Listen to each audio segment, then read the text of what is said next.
32व्या वर्षी औरंगजेबाच्या दरबारात साखर दंडात बांधलेले असताना सुद्धा औरंगजेबाच्या डोळ्यात डोळे घालून झुकेगा नाही साला म्हणणारा संभाजी राजा होणं फार अवघड आहे. आपल्या लेकराला पहिल्यांदा धर्मवीर छत्रपती संभाजी राजा शिकवा, त्या राजांचा पराक्रम शिकवा. पण आज काय झाले माहितीये का? जरा काय झालं, घे बाटली कर आत्महत्या. कोण काय सोडून गेली, घे बाटली कर आत्महत्या.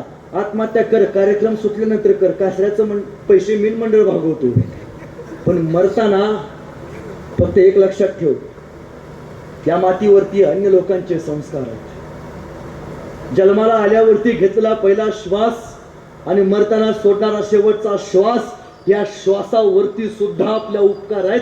ते म्हणजे छत्रपती शिवाजी महाराज आणि संभाजी राजा या राजांचे. जर या माणसांचे उपकार नसते ना, तर ही माणसं या मातीत झाली नसती ना,